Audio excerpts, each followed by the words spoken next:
الحمد للہ وحدہ لا شریک لہ والصلاة والسلام علی من لا نبی بعد وعلی آلہ واصحابہ الذین اوفوا عہدہ اما بعد فاعوذ باللہ من الشیطان الرجیم بسم اللہ الرحمن الرحیم والعصر ان الانسان لفی خسر الا الذین آمنوا وعملوا الصالحات وتواصوا بالحق وتواصوا بالصبر اللہم صلی علی محمد وعلی آل محمد کما صلیت علی ابراہیم وعلی آل ابراہیم انک حمید مجید اللہم بارک علی محمد وعلی آل محمد کما بارکت علی ابراہیم وعلی آل ابراہیم انک حمید مجید۔ اللہ تعالیٰ نے جو ہمیں دین عطا فرمایا ہے، جو شریعت عطا فرمائی ہے، حضور اکرم صلی اللہ علیہ وسلم جس شریعت مطہرہ کو لے کر آئے ہیں، یہ اسلام بنیادی طور پر 5 اجزاء کا نام ہے۔ نمبر 1 اعتقادات، نمبر 2 عبادات، نمبر 3 اخلاقیات، نمبر 4 معاشرات، نمبر 5 معاملات۔ ان میں سب سے اہم ترین اعتقادات یعنی عقائد ہے۔ عقائد کے لیے بولنا، لکھنا، سننا، سمجھنا، یہ سارے کام ہم نے کرنے ہیں۔ آپ حضرات کے علم میں ہے کہ تخصص فی العقائد الاسلامیہ آن لائن یہ ہمارا دوسرا تخصص چل رہا ہے، اور ہم نے اس میں اس بات کا اہتمام کیا ہے کہ کتب عقائد چند ایک پڑھا دی جائیں تاکہ عقائد کے عنوان پر کھل کر کام سامنے آ جائے۔ اس سلسلہ میں ہمارے تخصص فی العقائد الاسلامیہ میں سب سے پہلے میری اپنی کتاب مختصر عقائد پر اسلامی عقائد، اس کے بعد کچھ طویل کتاب العقائد، اس کے بعد حضرت شاہ ولی اللہ دہلوی رحمہ اللہ تعالیٰ کی العقیدۃ الحسنہ، اس کی شرح، اس کا متن، پھر اس کے بعد حضرت امام نصفی رحمہ اللہ تعالیٰ کی عقیدہ نصفیہ، العقائد النصفیہ، اس کے بعد پھر امام طحاوی رحمہ اللہ کی العقیدۃ الطحاویہ، اور اس کے بعد اب ہمارے سامنے موجود الفقہ الاکبر امام اعظم ابو حنیفہ رحمہ اللہ تعالیٰ کی۔ ہم اس پر گفتگو کریں گے۔ اس سے قبل بھی اس کتاب کی اہمیت کے پیش نظر کئی ایک مرتبہ اس کتاب کو میں بحمد اللہ تعالیٰ آف لائن اور آن لائن علماء کرام کو پڑھا چکا ہوں، اور تفصیلی اس پر دروس دیے جا چکے ہیں الحمدللہ۔ اپریل 2019 کو دورہ تحقیق المسائل جو سرگودا مرکز اہل سنت والجماعت میں ہوا، میں نے اس وقت اس کتاب کو وہاں پڑھایا۔ پھر اگست 2019 کو دورہ تحقیق المسائل کراچی، اس میں اس کو پڑھایا۔ پھر دسمبر 2020 کو آن لائن علماء افغانستان کو پڑھایا۔ پھر جنوری 2021 کو علماء ترکی کو الفقہ الاکبر میں نے پڑھائی۔ پھر فروری 2021 کو آن لائن علماء انگلینڈ، علماء امریکہ، علماء انڈیا، ان کو پڑھایا گیا۔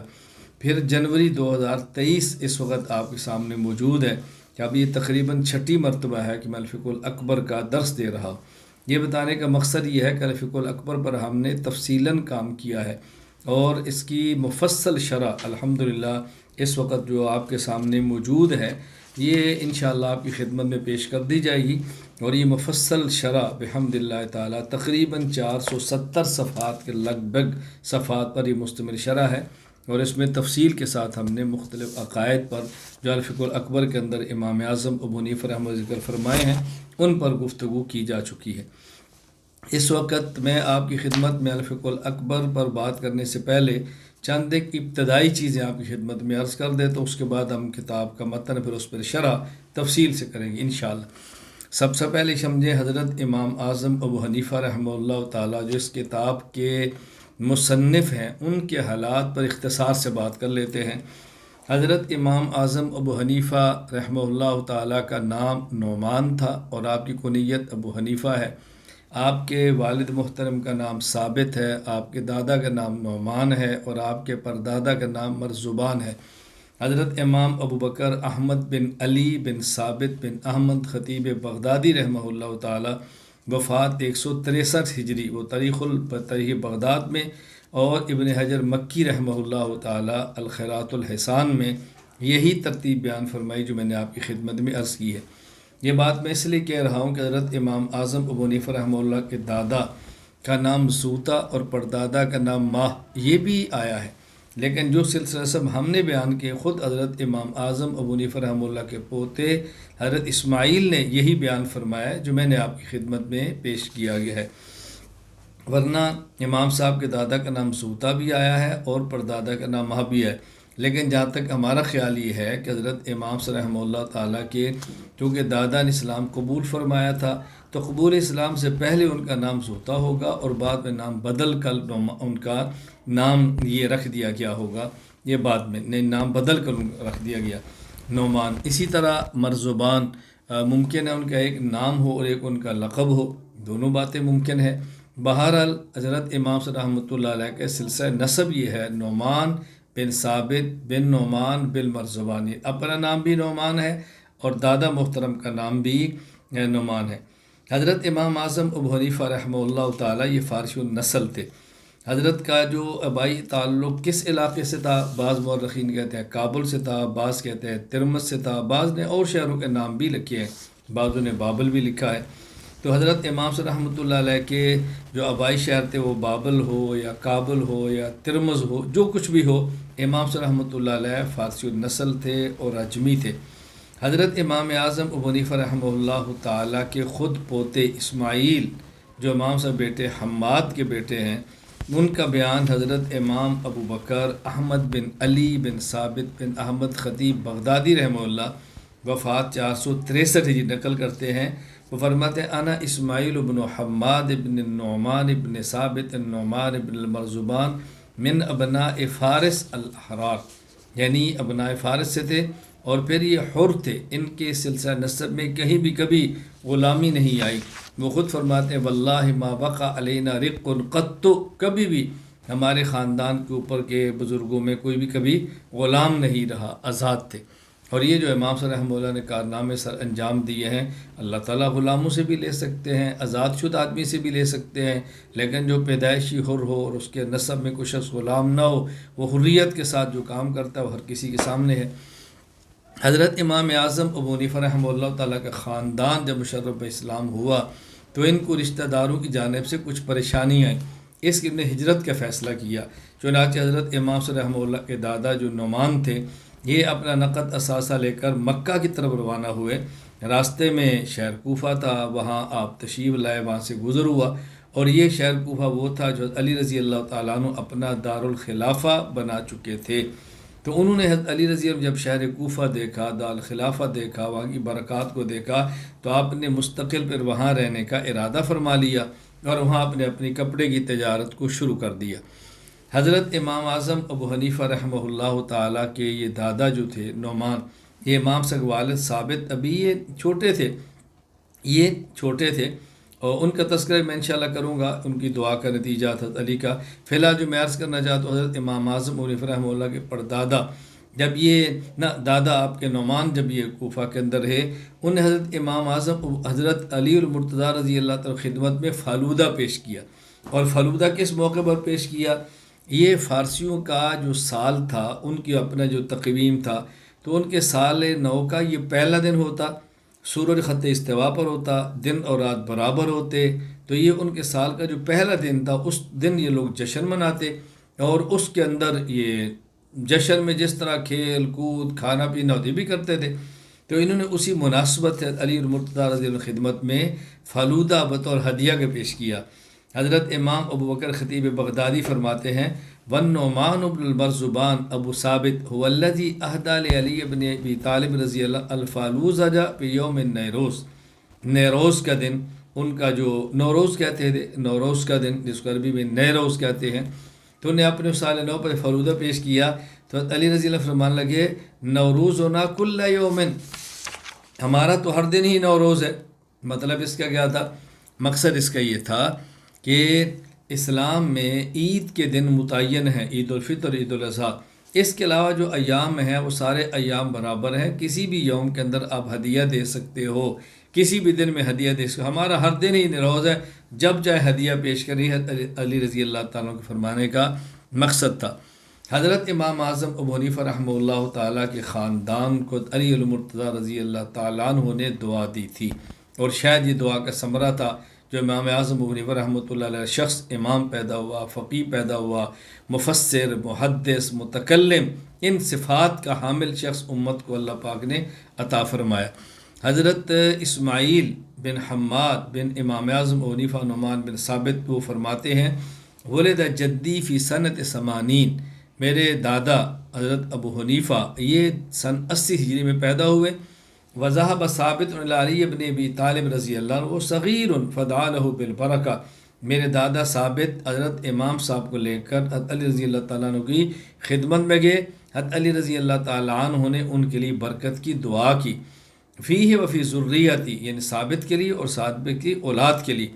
وَنَحْنُ نَرْجُو مِنَ اللَّهِ أَن يَكُونَ قَدْ اسْتَجَابَ اللَّهُ ذَلِكَ لِعَلِيِّ بْنِ أَبِي طالب رضی اللہ تعالیٰ عنہ فینا۔ حضرت فرماتے ہیں مجھے لگتا ہے کہ علی رضی اللہ تعالیٰ کی دعا اللہ پاک نے ہمارے حق میں قبول فرما لی ہے۔ اس کو امام ابو بکر احمد بن علی نے تاریخ بغداد کے اندر نقل فرمایا ہے۔ حضرت امام اعظم ابو حنیفہ رحمۃ اللہ علیہ پیدا کب ہوئے؟ حضرت امام اعظم ابو حنیفہ رحمۃ اللہ علیہ کی پیدائش تاریخ بغداد اور سیر اعلام النبلاء کے مطابق سن 80 ہجری ہے، اور آپ کا جائے ولادت شہر کوفہ ہے۔ آپ شہر کوفہ میں پیدا ہوئے سن 80 ہجری کو۔ جس وقت امام صاحب رحمۃ اللہ علیہ کوفہ میں پیدا ہوئے، آپ ذرا کوفہ کا علمی مقام دیکھیں کہ کس شہر کے اندر وہ شخص پیدا ہوا ہے۔ پہلی بات تو یہ ہے کہ شہر کوفہ کی تعمیر کا حکم حضرت عمر بن خطاب رضی اللہ تعالی عنہ خلیفۃ المسلمین امیر المومنین نے دیا ہے۔ اور میں یہ جملہ کہا کرتا ہوں، حضرت عمر رضی اللہ تعالیٰ عنہ کے بارے میں رسول اللہ صلی اللہ علیہ وسلم نے فرمایا، ان اللہ جعل الحق علی لسان عمر وقلبہ، عمر بولتا بھی ٹھیک ہے، عمر سوچتا بھی ٹھیک۔ اللہ نے عمر کی زبان پر، عمر کے دل پر حق کو جاری فرما دیا ہے۔ تو عمر رضی اللہ تعالیٰ عنہ کی فکر تھی اور آپ کا ارشاد تھا اور آپ کا حکم تھا شہر کوفہ کو تعمیر کرنے کا۔ اور شہر کوفہ تعمیر کس نے کیا؟ حضرت سعد بن ابی وقاص رضی اللہ تعالی عنہ، جو عشرہ مبشرہ میں سے ہیں، جن کا نام لے کر اللہ کے نبی نے جنت کی بشارت دی ہے، انہوں نے شہر کوفہ کو تعمیر کیا، یعنی حکم حضرت عمر نے دیا اور تعمیر سعد بن ابی وقاص سے کروا رہے ہیں۔ پھر اس شہر کوفہ میں کس قدر صحابہ تشریف لائے ہیں؟ امام احمد بن عبداللہ بن صالح العجلی الکوفی رحمہ اللہ وفات 261 ہجری، تاریخ الثقال العجلی میں فرماتے ہیں، نزل الکوفۃ 1500 من صحاب النبی صلی اللہ علیہ وسلم، 1500 صحابہ کرام شہر کوفہ میں آئے۔ اور اس کی کچھ تفسیر تابعی کبیر فقیہ عراق امام ابراہیم بن یزید بن قیس بن اسود رحمہ اللہ وفات 96 ہجری، الطبقات الکبریٰ لابن سعد وہ فرماتے ہیں، حبت الکوفۃ 300 من صحاب الشجرہ و70 من اہل بدر، اس میں 300 صحابہ کرام وہ تھے جو اصحاب الشجرہ، جو بیعت رضوان میں تھے، حدیبیہ کے موقع پر 300 وہ تھے، اور 70 بدری صحابہ یہاں اس شہر کے اندر آئے۔ آپ اندازہ فرمائیں اس شہر کا ماحول کیا ہوگا۔ پھر یہ شہر کوفہ وہ تھا کہ جس کو حضرت علی رضی اللہ تعالیٰ عنہ نے اپنا مستقل دارالحکومت اور دارالخلافت بنا لیا تھا۔ پھر یہ شہر وہ تھا، اللہ اکبر، حضرت علامہ شمس الدین ابو عبداللہ محمد بن احمد بن عثمان ذہبی رحمہ اللہ وفات 748 ہجری، الامصار ذوات الاثار للذہبی فرماتے ہیں، الکوفۃ نزلہا جماعت من الصحابہ کابن مسعود و عمار بن یاسر و علی بن ابی طالب رضی اللہ عنہ و خلق من الصحابۃ رضی اللہ عنہم۔ تو یہ صحابہ کرام کی بہت بڑی تعداد، پھر اس کے بعد تابعین کی بہت بڑی تعداد یہاں پر موجود تھی۔ فرماتے ہیں ثم کان بها من التابعین کعلقمۃ و مسروق و عبیدہ والاسود ثم الشعبی والنخعی والحکم بن عتیبہ و حماد و ابی اسحاق و منصور والاعمش و اصحابہم۔ اللہ اکبر، آپ اندازہ فرمائیں۔ پھر یہ کوفہ وہ ہے کہ جہاں صحیح بخاری کے روات میں 300 سے زیادہ راوی صحیح بخاری کے وہ ہیں جو کوفہ میں رہنے والے تھے۔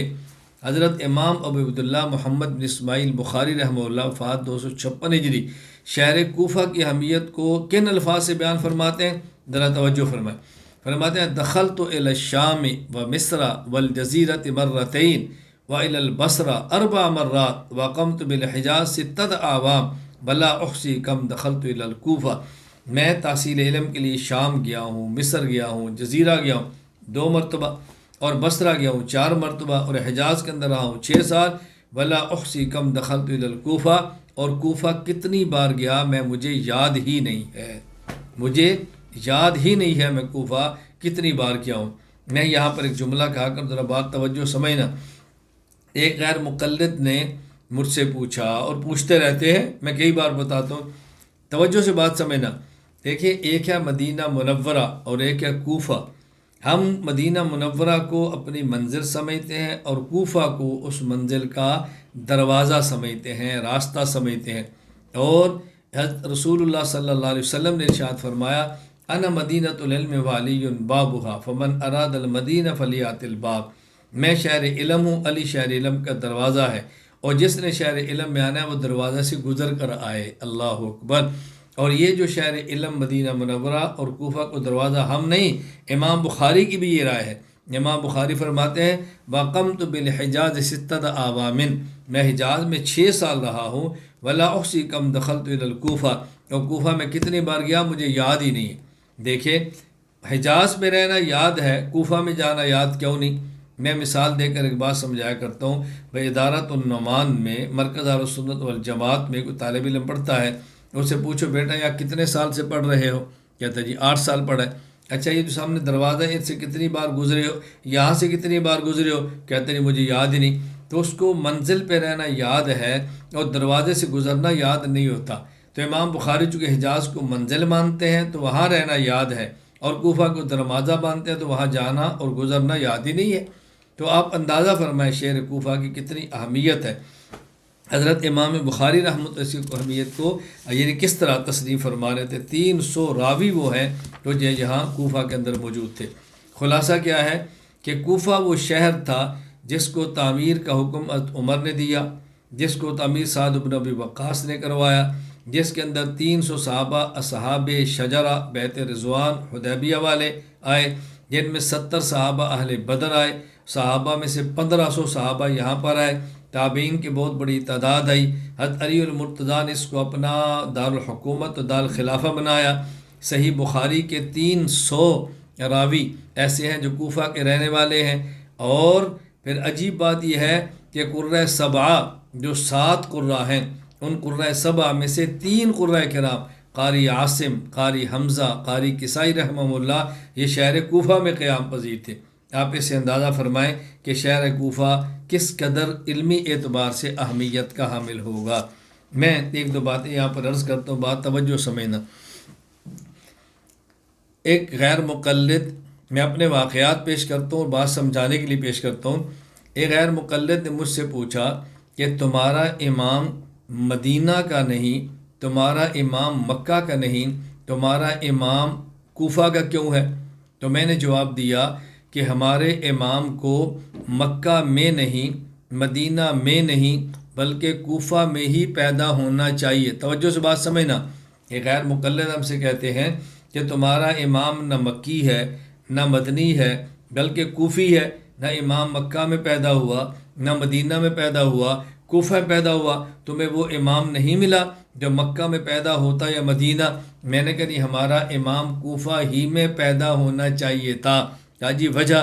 میں نے کہا اس کی وجہ یہ ہے، اللہ کے نبی، یہ دیکھو جو بڑا جہاں سے کام چھوڑ کے جائے، چھوٹا وہاں سے کام آگے لے کر چلتا ہے۔ رسول اللہ صلی اللہ علیہ وسلم بڑے ہیں، وہ مکہ سے چلے مدینہ تشریف لائے اور مدینہ سے تشریف لے گئے۔ ابو بکر ان کے بعد چھوٹے ہیں، ابو بکر مدینہ سے کام کو لے کر چلے، پھر ابو بکر مدینہ سے گئے، عمر مدینہ سے کام کو لے کر چلے، حضرت عثمان مدینہ سے گئے، علی المرتضیٰ مدینہ سے کام کو لے کر چلے، پھر حضرت علی المرتضیٰ رضی اللہ تعالیٰ عنہ مدینہ سے نہیں گئے بلکہ علی المرتضیٰ کوفہ سے گئے ہیں۔ وہاں دیکھیں حضرت رسول اللہ صلی اللہ علیہ وسلم کے بعد ابو بکر سب سے بڑے ہیں، علی چوتھے نمبر پر ہے، اور یہاں جو 4 فقہا ہیں، امام احمد، امام شافعی، امام مالک، امام ابو حنیفہ، انہیں میں ابو حنیفہ سب سے بڑے ہیں، تو علی خلفۂ راشدین میں سب سے آخر میں، اور امام حنیفہ ائمہ اربعہ میں سب سے پہلے۔ تو جہاں سے آخری خلیفہ نے جانا تھا وہیں پر پہلے امام نے آنا تھا۔ تو کوفہ علی کی جائے شہادت ہے تو ابو حنیفہ کی جائے ولادت ہے۔ جو آخری خلیفہ کی جائے شہادت ہے وہی پہلے امام کی جائے ولادت ہونی چاہیے۔ تو امام حنیفہ کو تو پیدا ہی کوفہ میں ہونا چاہیے تھا۔ یہ تو عقل و خرد کا تقاضا ہے، ہم کوئی انوکھی بات تو نہیں کرتے۔ بات توجہ سے بات فرمائیں۔ اچھا، ایک شخص کہتا ہے کہ تم ڈائریکٹ مدینہ کی بات نہیں کرتے، تم تو کوفہ کی بات کرتے ہو، وایا کوفہ جاتے ہو، اور ہم ڈائریکٹ مدینہ کی بات کرتے ہیں۔ میں نے کہا ہماری ترتیب وہ ہے جو رسول اللہ صلی اللہ علیہ وسلم نے بیان فرمائی ہے۔ اللہ کے نبی فرماتے ہیں انا مدینۃ العلم والی بابھا، میں شہر علم ہوں، علی شہر علم کا دروازہ۔ اللہ کے نبی مدینہ میں تھے اور علی کوفہ میں تھے۔ تو پھر اللہ کے نبی نے فرمایا فمن اراد المدینہ فلیات الباب، جو شہر آنا چاہتا ہے وہ دروازے سے آئے۔ تو حضرت رسول اللہ صلی اللہ علیہ وسلم مدینہ میں، علی کوفہ میں، تو جس نے مدینہ جانا ہے وہ آیا کوفہ جائے۔ یہ ترتیب صرف ہم نہیں، امام بخاری بھی اسی کو تسلیم کر رہے ہیں۔ تبھی تو امام بخاری فرماتے ہیں واقمت بالحجاز ستۃ اعوام، میں حجاز میں 6 سال تک رہا۔ ولا احصی کم دخلت الی کوفہ، کوفہ کتنی بار گیا مجھے یاد ہی نہیں، کیونکہ منزل میں رہنا یاد ہوتا ہے، دروازے سے گزرنا یاد نہیں ہوتا۔ تو امام بخاری بھی مدینہ کو منزل مانتے ہیں، کوفہ کو دروازہ مانتے ہیں۔ ہم بھی مدینہ کو منزل مانتے ہیں اور کوفہ کو دروازہ مانتے ہیں۔ میں بات سمجھانے کے لیے کہا کرتا ہوں، بھئی ایک شخص اعلان کرتا ہے کہ بھی یہ پہلی مسجد میں صف میں نماز پڑھے، اجر بہت ملتا ہے۔ ایک نمازی وہ جو دروازے سے گزرتا ہے اور مسجد میں چلے صف اول میں جاتا ہے، ایک نمازی وہ جو دروازہ پھلانگتا ہے اور صف اول میں جاتا ہے۔ دونوں نمازی ہیں، لیکن فرق کیا ہے؟ دروازے سے گزر کر صف اول میں جانے والا با ادب ہے، دیوار پھلانگ کر صف اول میں جانے والا بے ادب ہے۔ تو علی چونکہ کوفہ میں تھے جو شہر علم کا دروازہ ہے، نبی پاک مدینہ میں تھے جو شہر علم ہے، لہذا اس کو کراس کر کے جانا یہ بے ادبی ہے، اور وہ دروازے سے گزر کر جانا یہ ادب ہے۔ ہم چونکہ ادب والے ہیں اس لیے ہم کوفہ سے گزر کے جاتے ہیں۔ تو یہ کوئی ایسی باتیں نہیں ہیں کہ جو ہم خلاف عقل کرتے ہیں۔ اللہ تعالیٰ ہمیں یہ بات سمجھنے کی توفیق عطا فرمائے۔ تو میں نے مختصر سی بات کی ہے، حضرت امام اعظم ابو حنیفہ رحمہ اللہ کے بارے میں بات کر رہا تھا کہ امام صاحب کوفہ کے اندر پیدا ہوئے، اس وقت کوفہ کے شہر کی حیثیت کیا تھی۔ حضرت امام اعظم ابو حنیفہ رحمہ اللہ تعالیٰ، یہ آپ کے والد چونکہ ریشے کے کپڑے کی تجارت کرتے تھے، آپ نے اسی پیشے کو اختیار کیا۔ شروع میں آپ اسی کے اندر مصروف رہے، تجارت بھی کرتے رہے اور عبادات کے اندر مشغول بھی رہے۔ حضرت امام صاحب کا بہت بڑا کارخانہ تھا تجارت کرنے کے لیے، ریشم کا کپڑا بنانے کا۔ تو امام صاحب کی ابتدائی زندگی یہ تھی۔ حضرت امام صاحب رحمۃ اللہ علیہ اس کے بعد جب یہ علم سے وابستہ ہوئے تو خود حضرت امام اعظم ابو حنیفہ رحمۃ اللہ علیہ ابو عمر عامر بن شراحیل الشعبی رحمہ اللہ، اللہ اکبر، کیا گھر ہوا چونکہ قریب تھا بازار سے، امام صاحب گزرتے رہتے تھے تو کہتے ہیں امام صاحب کے چہرے پر علم کے آثار دیکھے، ذہانت کے آثار دیکھے۔ تو حضرت امام شعبی نے پوچھا کہ دیکھو کوئی طالب علم ہے پاس، پوچھا کہاں کس کے پاس آتے جاتے ہو؟ کہا کس کے پاس؟ کسی تاجر کا نام لیا۔ تو شعبی نے کہا نہیں میں تاجر نہیں، میں علماء کی بات کرتا ہوں۔ تو امام صاحب نے کہا میرا تو علماء کے پاس آنا جانا نہیں، یہ بچپن کی زندگی تھی۔ تو انہوں نے پھر کہا کہ نہیں تم علماء کے پاس جایا کرو، اللہ اکبر۔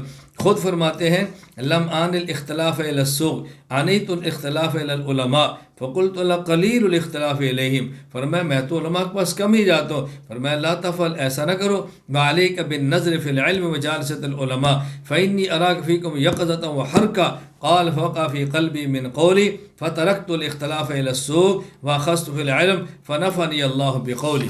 میں عرض کیا کرتا ہوں کہ حضرت امام صاحب نے امام شعبی کی بات کو لیا، تجارت کو چھوڑا، علماء کے ساتھ مشغول ہو گئے اور امام صاحب کس مقام پر پہنچے۔ اس لیے تجارت میں وابستہ افراد بھی یہ بات کان کھول کے سنیں، آپ بھی علم میں آگے بڑھ سکتے ہیں، علم میں سبقت لے جا سکتے ہیں۔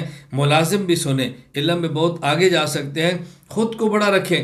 آج کی بات ہے، ممکن ہے میری گفتگو سن رہے ہوں، مجھے ملنے کے لیے ایک صاحب تشریف لائے جو ڈاکٹر تھے بڑی عمر کے، تو اپنے بچے کے لیے فرمایا جس نے مشکات تک پڑھا ہے میں چاہتا ہوں اس کے دورے کا انتظام۔ میں نے کہا ہمارا آن لائن دورہ حدیث چلتا ہے، آئندہ دورہ حدیث کے اندر بھی شرکت کر لے گا۔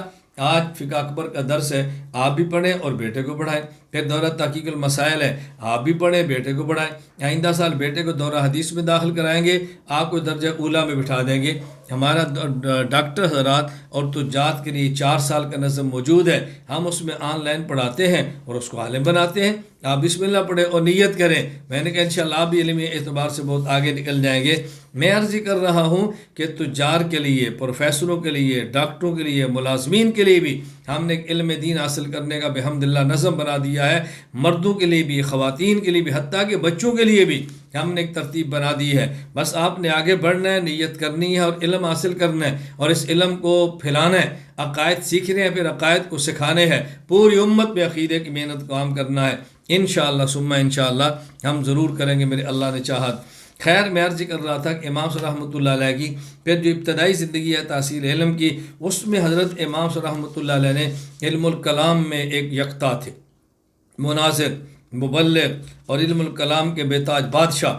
حضرت امام حنیفہ رحمۃ اللہ علیہ کے بارے میں خود حضرت امام ابو المؤید موفق بن احمد الخارزمی المکی الحنفی رحمہ اللہ، وفات 568 ہجری، امام صاحب کے ارشاد نقل کرتے ہیں، کہتے ہیں کنت رجلا اوتیت جدلا فی الکلام، مطلب اللہ کا کرم ہے، اللہ نے مجھے علم الکلام کے اندر مہارت دی۔ فمضى دهر فی تردد وبی اخاصم عنہ اناصل، میں نے ایک مدت تک اس کے اندر کام کیا ہے۔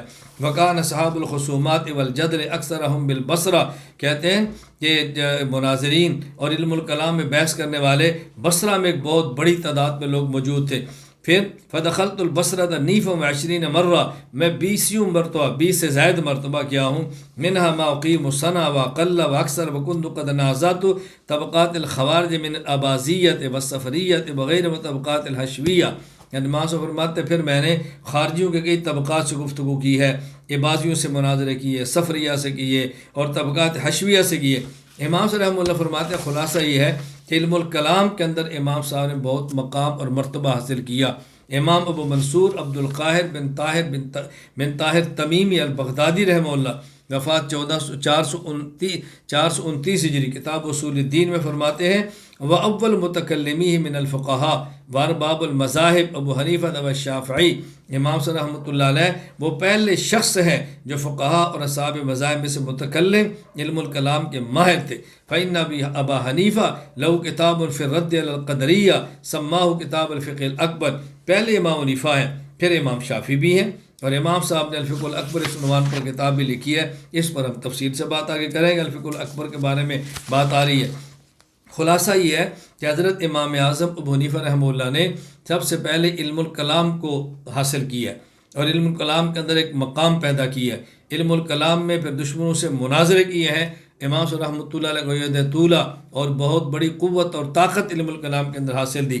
اس لیے امام ابو حنیفہ رحمہ اللہ کے مقلدین بطور خاص میں آپ سے گزارش کروں گا حضرت امام صاحب کے طرز انداز کو سمجھیں، علم الکلام کو سمجھیں، عقائد پہ پختگی حاصل کریں۔ انشاءاللہ ثم انشاءاللہ ہم یہ محنت کو جاری رکھیں گے اور عقائد میں خود کو جس حد تک اللہ نے توفیق عطا فرمائی خود کو پختہ کریں گے۔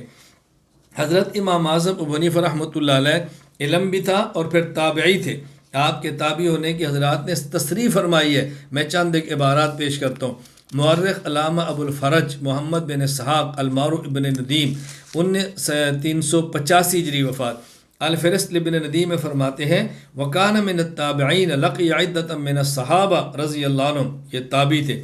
امام ابو عمر یوسف بن عبداللہ بن عبد البر القرطبی المالکی رحمہ اللہ، وفات 463 ہجری، جامع بیان العلم و فضلہ، فرماتے ذکر محمد بن سعد کاتب الواقدی ان ابا حنیفہ رآ انس بن مالک و عبداللہ بن الحارث بن جز رضی اللہ تعالیٰ عنہ، کہ امام صاحب نے دو صحابہ کی زیارت کی ہے، انس بن مالک، عبداللہ بن حارث بن جز الزبیدی کی۔ علامہ شمس الدین ابو عبداللہ محمد بن احمد بن عثمان ذہبی رحمہ اللہ، وفات 748 ہجری، مناقب الامام ابی حنیفہ و صاحبیہ للذہبی، اس میں فرماتے ہیں ولد رضی اللہ عنہ و ارضاہ فی سنۃ 80 فی خلافت عبد الملک بن مروان بالکوفہ وذالک فی حیات جماعت من الصحابہ رضی اللہ عنہ وکان من التابعین لهم ان شاء اللہ باحسان فانه صح انه رأى انس بن مالک، کہ امام اعظم حنیفہ رحمہ اللہ تعالیٰ یہ تابعی تھے۔ حضرت امام ابو زکریا یحییٰ بن ابراہیم بن احمد الازدی رحمہ اللہ، وفات 550 ہجری، منازل الائمۃ الاربعہ میں فرماتے ہیں فابو حنیفہ ادرک الصحابۃ رضی اللہ عنہ فہو من التابعین، امام صاحب نے صحابہ کی زیارت کی ہے، ملاقات کی اور تابعین تھے۔ علامہ حافظ محمد بن یوسف صالح الدمشق الشافعی رحمہ اللہ وفات 942 ہجری عقود الجمال للصالحی میں فرماتے ہیں اعلم رحمک اللہ تعالی ان الامام ابا حنیفہ رضی اللہ عنہ من التابعین وصح کما قال الحافظ الناقد ابو عبداللہ الذہبی انہ رأى انس بن مالک، یہ تابعی تھے۔ حضرت امام ابو حنیفہ رحمۃ اللہ علیہ نے جن صحابہ کرام کا زمانہ پایا ہے، حضرت علامہ محدث محمد ہاشم بن عبد الغفور السندی الحنفی رحمہ اللہ وفات 1174 ہجری نے ان صحابہ کرام رضی اللہ عنہ نے 21 کے نام نقل فرمائے ہیں جن کا امام صاحب نے زمانہ پایا۔ حضرت عبداللہ بن ابی اوفا، حضرت انس بن مالک، عمر بن حریث، عبداللہ بن حارث، عبداللہ بن انیس، حضرت واصلہ بن اسقا، سہل بن سعد، سعید بن خلاد، محمود بن ربیع، محمود بن لبید، عبداللہ بن بصر، ابو امامہ باہلی، وابسہ بن معبد، ابو حدید ہرماس بن زیاد، مقدام بن مادی کرب، عتبہ بن عبد السلمہ، یوسف بن عبداللہ، ابو طفیل عامر بن واصلہ، سعید بن یزید، ادا بن خالد، اکراش بن زویب رضی اللہ تعالی عنہم، 21 صحابہ۔ اتحاف الاکابر بمرویات شیخ عبد القادر اور محدث جلیل علامہ حسن اسمبلی رحمہ اللہ وفات 1305 ہجری نے اس کے علاوہ 9 صحابہ مزید ذکر کیے ہیں کہ جن کا امام صاحب نے زمانہ پایا۔ حضرت اسد بن سہل، حضرت بصر بن ارطاد، حضرت طارق بن شہاب، عبداللہ بن ثعلبہ، حضرت عبداللہ بن حارث، عمر بن ابی سلمہ، قبیصہ بن زویب، مالک بن حویرث، مالک بن اوس رضی اللہ تعالی عنہم۔ تنسیق النظام مقدمہ مسند الامام الاعظم للسنبلی رحمہ اللہ تعالی۔ حضرت امام صلی رحمۃ اللہ جن صحابہ کرام کی زیارت کی ہے، میں وہ تو تھے جن کا زمانہ پایا، میں ان کے نام نقل کرتا ہوں جن کی آپ نے زیارت کی ہے۔ حضرت واصلہ بن اسقا رضی اللہ تعالیٰ عنہ وفات 85 ہجری، عبداللہ ابن ابی اوفا الاسلمی رضی اللہ عنہ وفات 88 ہجری، حضرت سہل بن سعد ساعدی رضی اللہ عنہ وفات 88 ہجری، حضرت انس بن مالک رضی اللہ عنہ وفات 93 ہجری، عبداللہ بن حارث بن جز الزبیدی رضی اللہ عنہ وفات 97 ہجری، حضرت ابو طفیل عامر بن واصلہ رضی اللہ عنہ وفات 110 ہجری۔ حضرت امام اعظم ابو حنیفہ رحمہ اللہ تعالیٰ نے صحابہ کو دیکھا بھی ہے، صحابہ کے زمانہ بھی پایا ہے۔ حضرت امام اعظم ابو حنیفہ رحمہ اللہ تعالیٰ کے بارے میں بشارت نبوی ملاحظہ فرمائیں، امام صاحب کے آنے کا اشارہ دیکھیں۔ حضرت ابو ہریرہ رضی اللہ تعالیٰ عنہ فرماتے ہیں کننا جلوسا عند النبی صلی اللہ علیہ وسلم، ہم اللہ کے نبی کے پاس کی خدمت میں تھے، آپ کی مجلس میں تھے۔ فانزلت علیہ سورۃ الجمعہ، آپ پر سورہ جمعہ نازل ہوئی، اس میں قرآن کریم جب یہ آیت آئی وآخرین منہم لما یلحقوا بہم، قرآن کریم میں هو الذی بعث بالامیین، اللہ نے نبی کو امیین میں بھیجا، آگے فرمائے وآخرین، اور آخرین میں بھیجا۔ حضرت فرماتے ہیں میں نے پوچھا من ہم یا رسول اللہ، اللہ کے نبی یہ آخرین کون ہیں؟ فلم یراجع حتی سال ثلاثا، 3 مرتبہ پوچھا۔ ہماری مجلس میں سلمان فارسی رضی اللہ عنہ موجود تھے۔ وضع رسول اللہ یدہ علی سلمان، اللہ کے نبی نے سلمان فارسی پر ہاتھ رکھا اور فرمایا لو کان الایمان عند ثریا لنالوا رجال او قال رجل من هؤلاء، صحیح بخاری حدیث نمبر 4897۔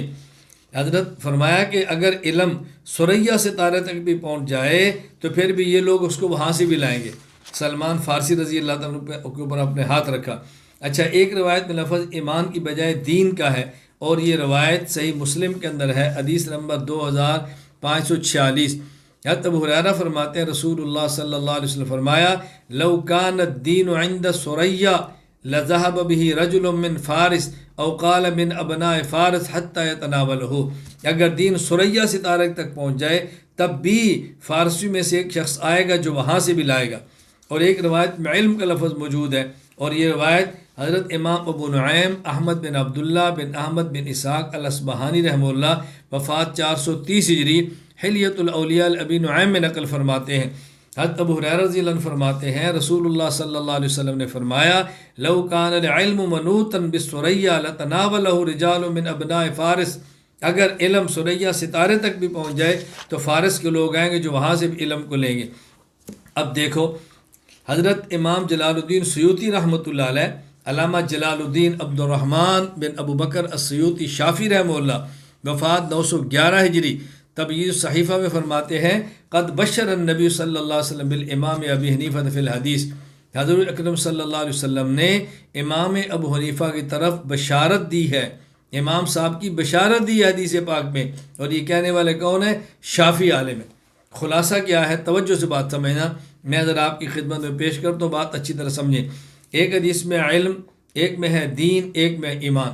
ایمان، علم، دین کوئی بھی ہو، فرمایا ثریا ستارے تک پہنچ جائے، فارسیوں میں سے ایک شخص آئے گا جو وہاں سے بھی علم کو، دین کو، ایمان کو لے آئے گا۔ اب حدیث میں 3 باتیں سمجھنا۔ پہلی بات یہ کہ رسول اللہ صلی اللہ علیہ وسلم نے بتایا کہ علم، ایمان، دین اگر ثریا ستارے تک بھی جائے تو فارسی نقش شخص وہاں سے اس کو لائے گا۔ نمبر 2، صحابہ کرام رضی اللہ عنہم اجمعین کے بارے میں آپ کا ارشاد ہے، اصحابی کالنجوم، میرے صحابہ ستاروں کے مانند ہے، فبأی مقتدیتم مہتدیتم، ان میں سے جس کی اقتداء کرو گے تم ہدایت پا جاؤ گے۔ تو صحابہ کو حضور نے ستارہ فرمایا۔ نمبر 3، حضرت امام اعظم ابو حنیفہ رحمۃ اللہ علیہ وہ شخصیت ہے جن نے صحابہ کرام کا زمانہ پایا، اور آخری صحابی ابو طفیل عامر بن واصلہ رضی اللہ عنہ 110 ہجری میں فوت ہوئے۔ اب حدیثوں کو آپ ذرا ان سب باتوں کو جمع کریں۔ علم، دین، ایمان ثریا ستارے تک جائے، ثریا صحابی ستارہ، اور آخری صحابی 110 ہجری میں جا رہا ہے۔ فارسی شخص اس کو وہاں سے بھی لائے گا، اور ائمہ اربعہ میں سے فارسی واحد امام ابو حنیفہ ہیں۔ امام ابو حنیفہ کیا مطلب؟ اگر ایک آخری صحابی رہ جائے جس کے پاس میرا دیا ہوا علم، دین اور ایمان ہو تو فارسی شخص اس کو حاصل کرے گا۔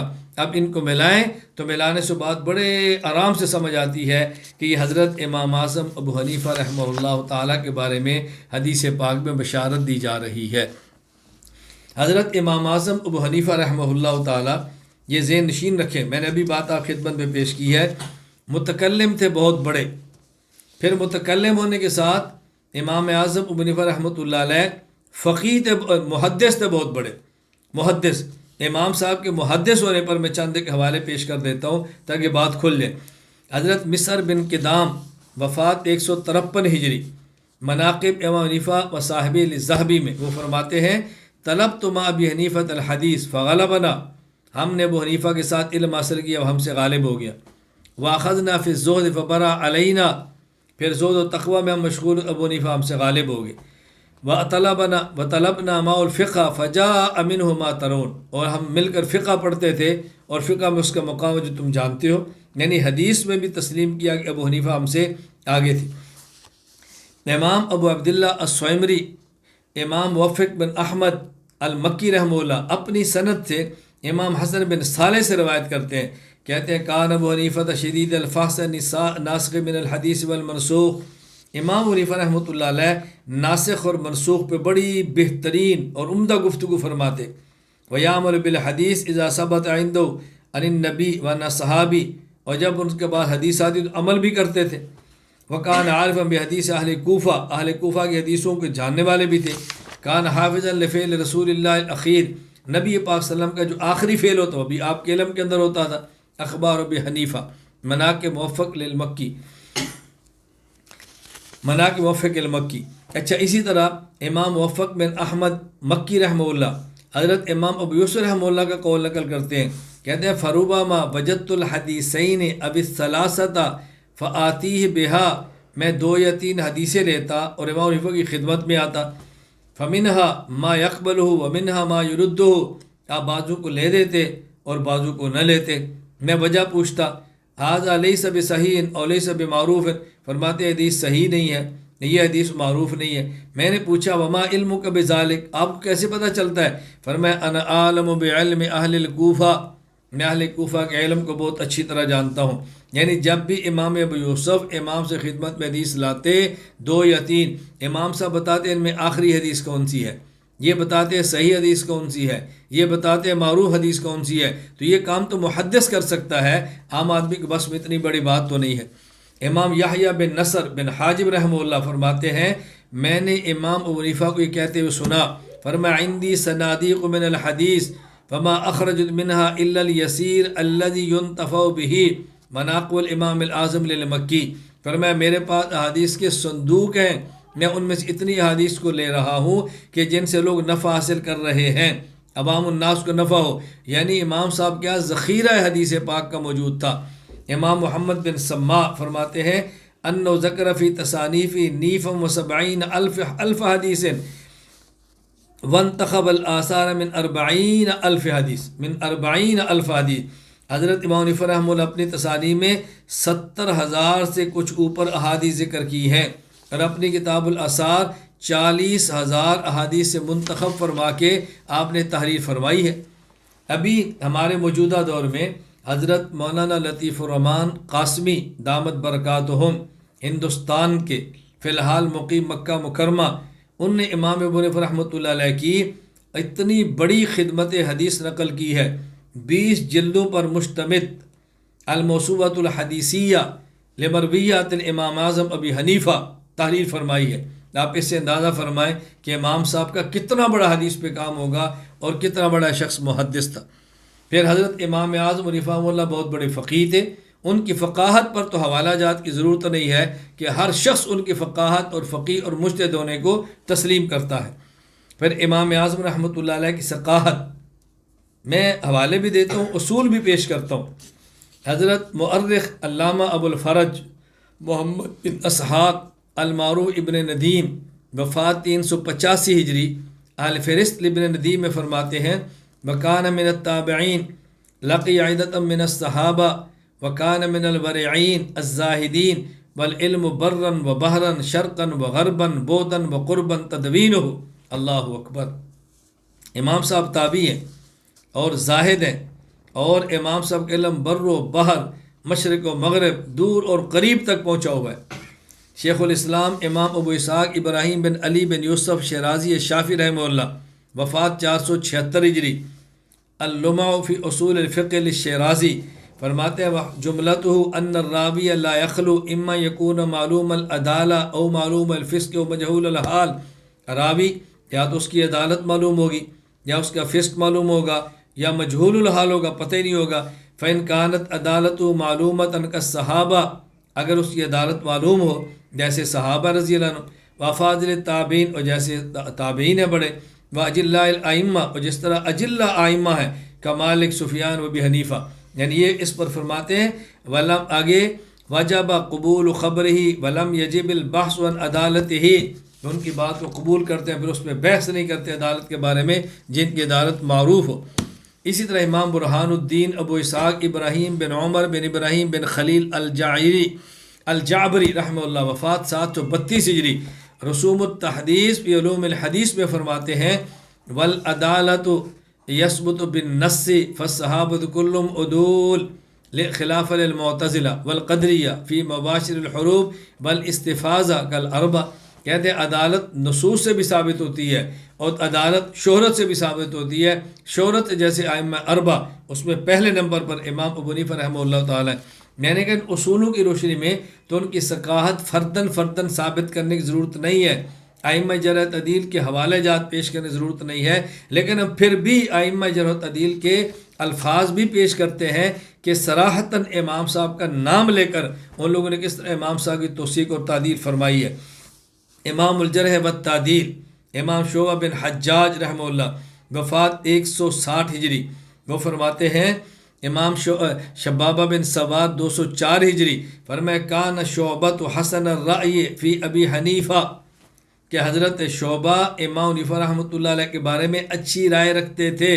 جامع بیان علم و فضل ابن عبد البر۔ امام المحدثین امام علی بن مدینی رحمہ اللہ وفات 204 ہجری امام حنیفہ رحمہ اللہ کا تذکرہ ان الفاظ میں کرتے ہیں، کہتے ہیں ابو حنیفہ روا عنہ الثوری وابن المبارک وحماد بن زید وحشیم ووکیع بن الجراح وعباد بن العوام وجعفر بن عون وهو ثقۃ لا باس به، کہ حضرت امام اعظم ابو حنیفہ رحمہ اللہ تعالی ثقہ ہیں، ان کی بات کا اعتبار کیا جائے گا۔ حضرت امام اعظم ابو حنیفہ رحمہ اللہ تعالی، تو میں یہ عرض کر رہا ہوں کہ یہ وہ حضرات ہیں جن نے امام صاحب کا نام لے کر امام صاحب کی توثیق اور تعدیل کی ہے۔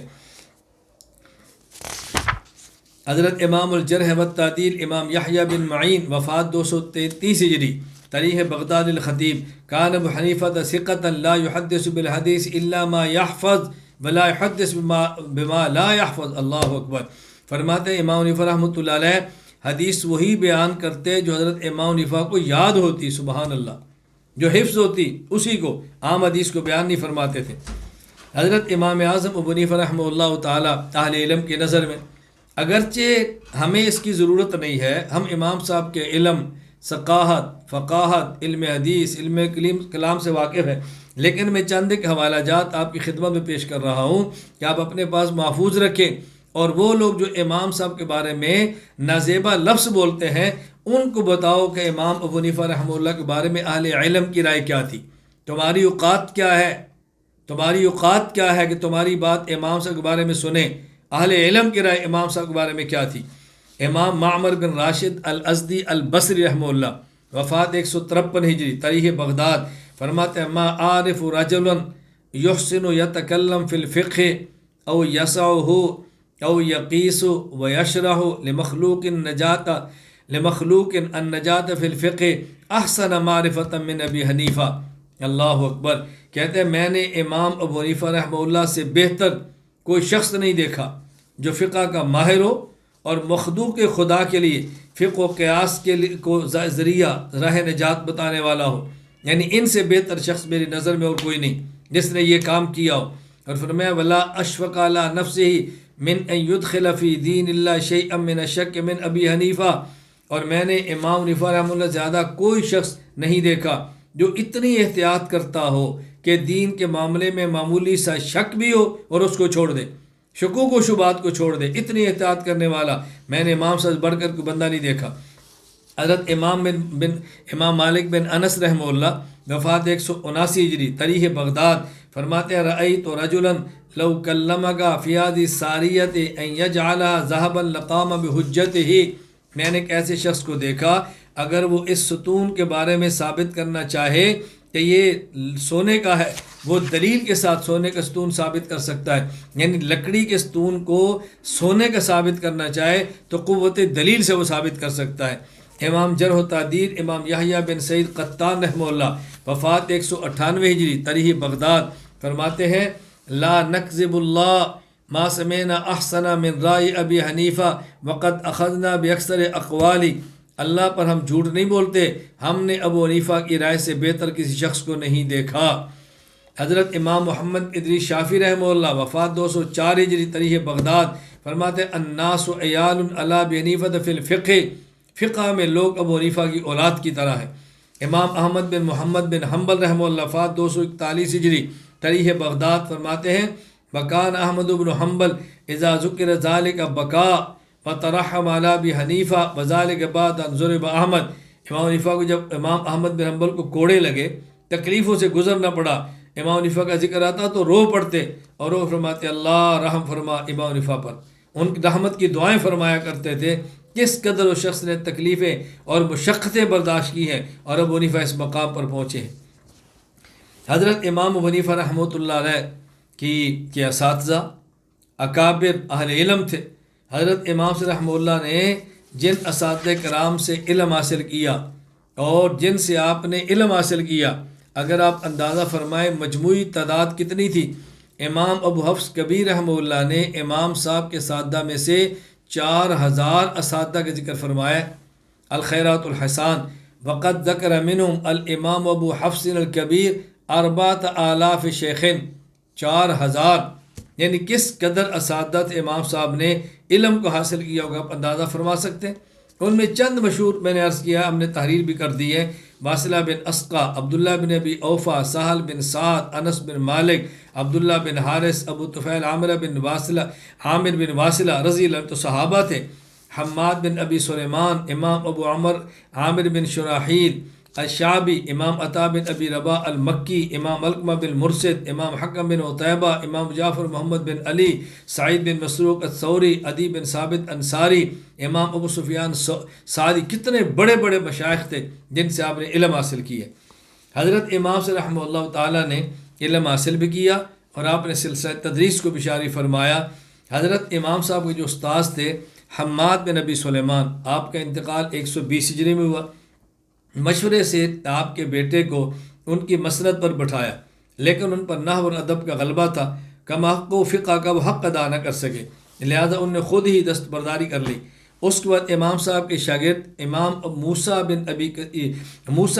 ابن ابی کثیر کو یہ ذمہ داری سونپی گئی۔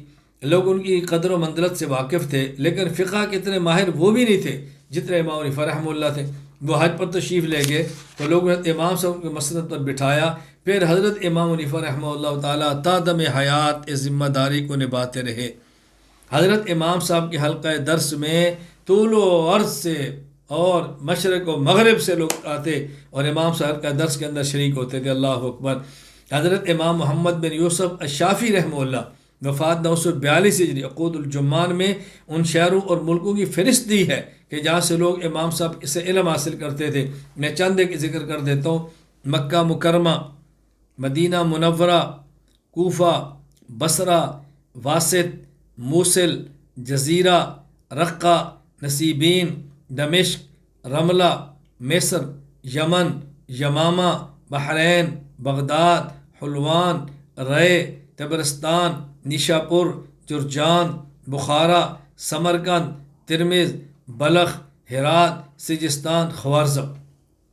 کتنی بڑی تعداد تھی جو لوگ آتے تھے اور امام صاحب سے علم حاصل کرتے تھے۔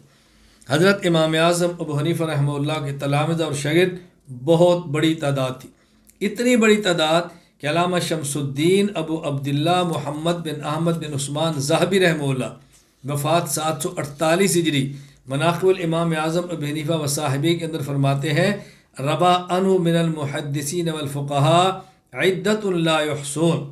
امام صاحب سے اس قدر محدثین اور فقہاء نے علم حاصل کیا کہ ان کو گنا نہیں جا سکتا۔ اللہ اکبر، ان کو گنا نہیں جا سکتا۔ چند ایک معروف ہے جن کا میں ذکر کرتا ہوں۔ امام ظفر بن حذیل، امام ابو یوسف، امام حماد بن ابی حنیفہ، امام حسن بن زیاد، محمد بن حسن ابو مطیع البلخی، یہ چند ایک ہے۔ بہت بڑی تعداد تھی جو امام صاحب کا علم حاصل کرتے تھے۔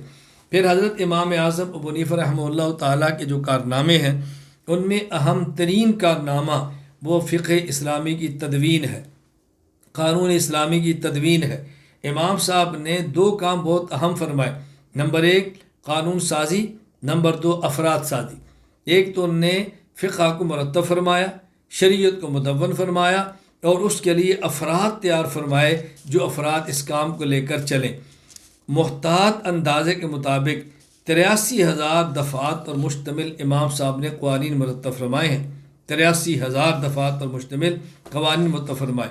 اور علامہ جلال الدین عبد الرحمن بن ابو بکر سیوطی رحمہ اللہ وفات 911 ہجری تبییض الصحیفہ میں فرماتے ہیں، من مناقب ابی حنیفہ التی انفرد بها انه اول من دون علم الشریعہ ورتب ابوابا ثم تابعه مالک بن انس۔ یہ پہلے وہ شخص ہے کہ جس نے علم شریعت کی تدوین کی اور ابواب میں اسے مرتب فرمایا، یہ پہلے وہ شخص ہے۔ حضرت امام اعظم ابو حنیفہ رحمۃ اللہ علیہ نے 40 رکنی کمیٹی بنائی، مسئلہ اس 40 رکنی کمیٹی سے گزرتا، اس پہ گفتگو ہوتی، اس پر بحث ہوتی اور اس کے بعد مرتب ہوتا اور مسئلہ تحریر کر دیا جاتا۔ میں اس لیے گزارش کیا کرتا ہوں کہ ائمہ اربعہ میں سے حضرت امام اعظم ابو حنیفہ رحمہ اللہ وہ فقیہ اور مجتہد ہیں کہ جن کی فقہ شورائی فقہ ہے، شخصی نہیں ہے۔ 40 رکنی کمیٹی آپ نے امام صاحب نے تیار فرمائی تھی۔ وہ 40 رکنی کمیٹی کن افراد پر مشتمل تھی؟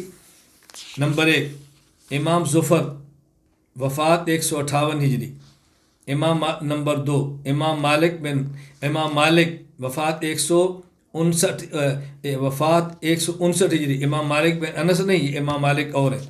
امام داؤد طائی وفات 160، امام مندل بن علی وفات 168، امام نصر بن عبد الکریم وفات 169، امام عمر بن مامون وفات 171، امام حبان بن علی وفات 173، امام ابو عصمہ وفات 173۔ نمبر 9 امام زبیر بن معاویہ وفات 173۔ 10 امام قاسم بن معین وفات 175۔ 11 امام حماد بن امام اعظم وفات 176۔ 12 امام حیاج بن بسطام وفات 177۔ 13 امام شریک بن عبداللہ وفات 178۔ 14 امام عافیہ بن یزید وفات 180۔ 15 امام عبداللہ بن مبارک وفات 181۔ 16 امام ابو یوسف وفات 182۔ 17 امام محمد بن نوح وفات 182، 18 امام حشیم بن بشیر وفات 183، 19 امام ابو سعید یحییٰ بن زکریا وفات 184، 20 امام فضیل بن ایاد وفات 187، 21 امام اسد بن عمر وفات 188، 22 امام محمد بن حسن وفات 189، 23 امام علی بن مصر وفات 189، 24 امام یوسف بن خالد وفات 189، 25 امام عبداللہ بن ادریس وفات 192، 26 امام فضل بن موسیٰ وفات 192، 27 امام علی بن طیبان وفات 192، 28 امام حفص بن غیاث وفات 194، 29 امام وقی بن جراح وفات 197، 30 امام ہشام بن یوسف وفات 197، 31 امام یحییٰ بن سعید قطان وفات 198، 32 امام شعیب بن اسحاق وفات 198، 33 امام ابو حفص بن عبد الرحمن وفات 199، 34 امام ابو مطی بلخی وفات 199، 35 امام خالد بن سلیمان وفات 199، 36 امام عبد الحمید وفات 203، 37 امام حسن بن زیاد وفات 204، 38 امام ابو عاصم النبیل وفات 212، 39 امام مکی بن ابراہیم وفات 215، 40 امام حماد بن دلیل وفات 215۔ امام ابو حنیفہ رحمہ اللہ، تالیف مولانا عزیز الرحمان۔ اب اس میں فرمائے 40 رکنی کمیٹی تھی جو حضرت امام صاحب نے ترتیب دی اور ان سے مسئلہ گزر کر آگے جاتا۔ کتنا بڑا یہ کارنامہ ہے حضرت امام اعظم ابو حنیفہ رحمہ اللہ تعالیٰ کہ میں نے عظمت اور مناقب پر تھوڑی مختصر سی گفتگو کی ہے یہ بتانے کے لیے کہ امام ابو حنیفہ رحمۃ اللہ علیہ کتنے بڑے آدمی تھے۔ امام رحمۃ اللہ علیہ کو اللہ نے ظاہری حلیہ بھی دیا، اوصاف بھی عطا فرمائے۔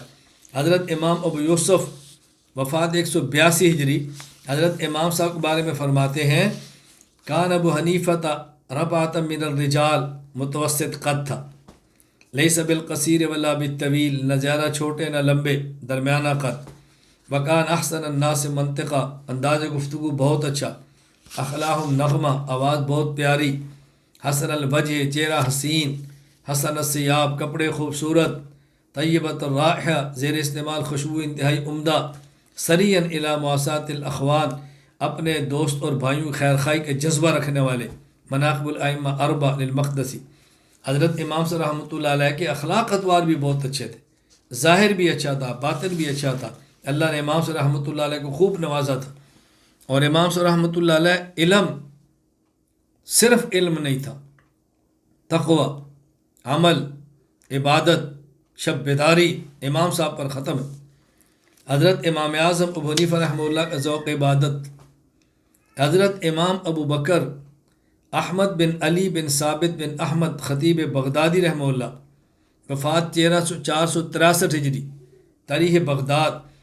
فرماتے ہیں ابو عاصم النبیل فرماتے کان ابو حنیفہ رحمہ اللہ یسمی الوطد لکثرت صلاتہ، امام صلی رحمۃ اللہ علیہ کو وطد سے ستون کہا جاتا کثرت سے نماز پڑھنے کی وجہ سے، یعنی اتنا طویل آپ یوں قیام فرماتے اور جم کے کھڑے ہوتے کہ دیکھنے والا سمجھتا کہ ستون زمین پر گاڑ دیا گیا ہے۔ اللہ اکبر۔